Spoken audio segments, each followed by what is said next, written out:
4ஆம் வகுப்பு பாடம் 6 கரிகாலன் கட்டிய கல்லணை. கிளாஸ் ஒர்க் எப்படி எழுதலான்னு பார்க்கலாம். ஃபஸ்ட்டு புதிய சொற்கள். என்ன சொற்கள்? புதிய சொற்கள் எழுதணும். கல்லணை, தஞ்சாவூர், திருச்சி, வளவன், கரிகாலன், நீர்ப்பாசன திட்டம், பெருவெள்ளம், கல்வெட்டு, சோழன், காவிரி ஆறு. இதுக்கடுத்து பொருள் எழுதலாம். ஆர்வம், விருப்பம், செய்தி, தகவல், சிமெண்ட், பைஞ்சுதை. எதிர்ச்சொல் எழுதுக.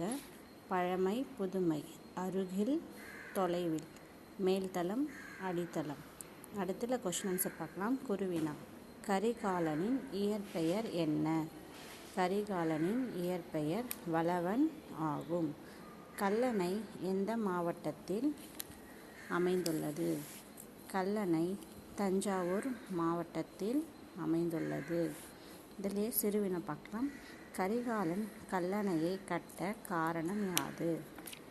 மழைக்காலத்தில் வெள்ளப்பெருக்காலும் கோடை காலத்தில் நீரின்றி மக்கள் துயர்பட்ட காரணத்தினாலும் கரிகாலன் கல்லணையை கட்டினார். செகண்ட் கொஸ்டின், கல்லணையின் சிறப்பாக நீ கருதுவது எது? இதோட விடை பார்க்கலாம். பல நூற்றாண்டுகள் கடந்தும் இன்றளவும் உறுதியோடு நிற்கிறது. கல்லணை தமிழர்களின் கட்டுமான திறனை பறைசாற்றுவதாக உள்ளது. இந்த மாதிரி தினமும் ஒரு பாடங்களை உங்களுக்கு அப்லோட் பண்ணுறேன். இந்த வீடியோ பிடிச்சிருந்தா மறக்காமல் லைக் பண்ணுங்கள், ஷேர் பண்ணுங்கள், சப்ஸ்கிரைப் பண்ணுங்கள். நன்றி, வணக்கம்.